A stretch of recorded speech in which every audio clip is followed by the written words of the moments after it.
Blooming heck, it must be -10 wind chill. It's bloody freezing. I haven't looked at forklift to see how cold it is, but Jake's just been with a load of slurry, pumped it into our slurry bag. And it's 7 o'clock Saturday morning, 12th, 13th of Feb maybe, something like that. I think it's going to be a beautiful sunrise.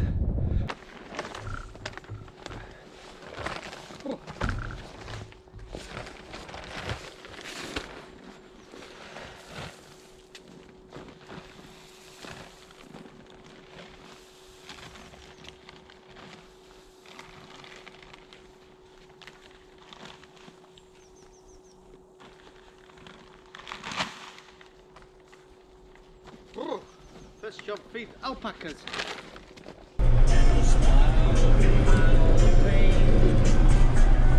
-6.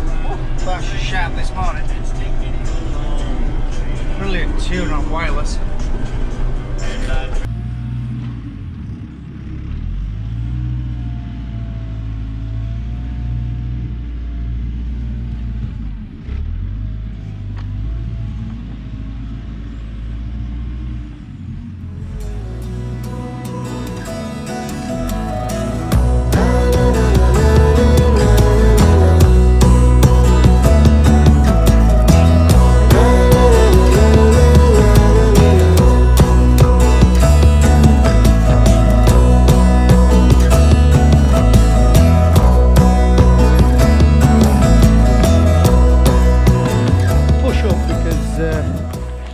Just make the muck rot, rot down into, so when we spread it, this is planned to go on, some of it at spring, and it could be direct drilled on top of it, so it's not in the way of machines going through it. If it's well rotted, it blankets out with no big lumps or out like that, so that's one reason why we push it up.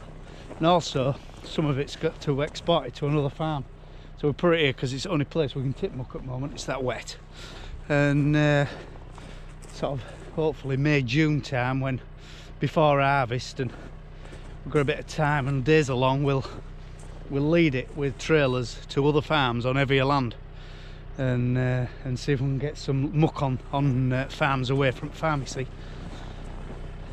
So as I keep harping on, muck and land, bloody hell, it's just makes it into good land.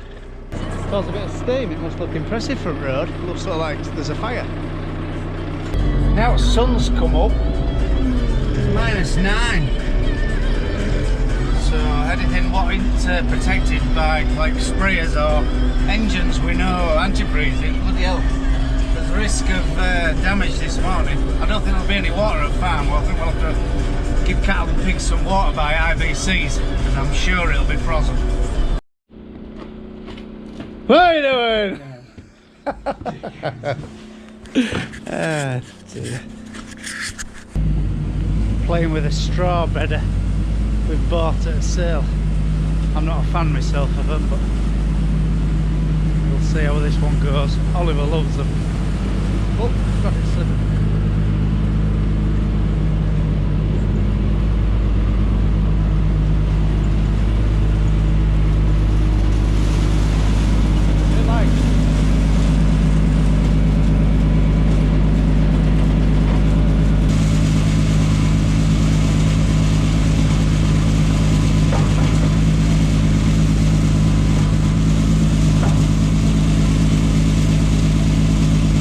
Cab with straw.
we thought we were going to use the frost on land to get a bit of tillage on, get a bit of P&K on, some potash and phosphorus. So we put these wheels on the other morning, and we were going to just go and try and get a few fields done, but I just went for a wander on some land before. Bloody hell, the snow had just kept the frost off. It wasn't hard at all underneath. So if we'd just gone, we'd have made such a mess. But we're ready now. I mean, there's a couple of little jobs. It wants a good wash off, and we're all serviced up basically. There's all computers in and everything ready to go. So as soon as we do get a frosty morning or it dries out, we're going to get our P&K and get that box ticked. It's time it was on, really. So, no, I'm glad we never just went, because we'd have come unstuck. We'd have made a mess. So, but no, that's it. It's quite old, is that John Deere? It's 1996 on an head, and 6506 naturally aspirated 6-cylinder. It's got no turbo, and it's just 100 horsepower. Just nice simple tractor. It's done 11,000 hours, and it's never cost a lot. It's never had any major breakdowns. A few little bits and pieces, but not major. And it still goes as good as it was when it was new, really. We've got run a KRM spreader, waste cells. Our old one, we got that 2 years ago, and our old one didn't have waste cells, but it's just so accurate, you know. It's like calibrated itself as you're going downfield. You know, you just put exactly the amount on. But it wasn't cheap though. It was very expensive spreader, but we thought with the amount we had to do and the cost of the product now. I mean, we've just bought some fert now, and I got a shock. I really got a shock. It's gone through the roof. So it's okay. We at £200 a ton, or is it 206? I got 212 did it.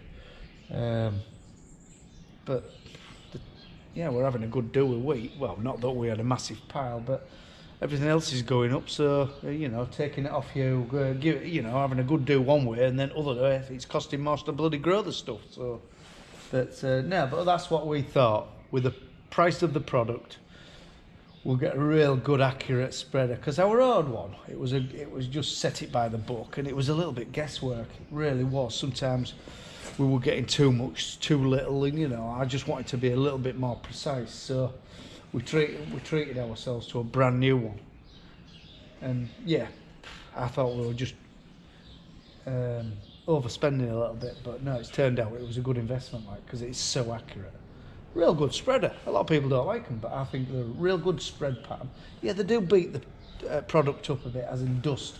You know, you get terrible dust all over the spreader, and it's as though it's going up in atmosphere, but I don't think it is. I don't think you're wasting out. You know, so, but no. And dealers just down the road from us, so if anything goes wrong, you just ring them up and come and sort us out, like, or to be fair, they're very good, they help you over the phone. So yeah, that's so hopefully we'll get some drier weather and or some real keen frost when this snow buggers off, and get some tillage on. Start this process of spring work.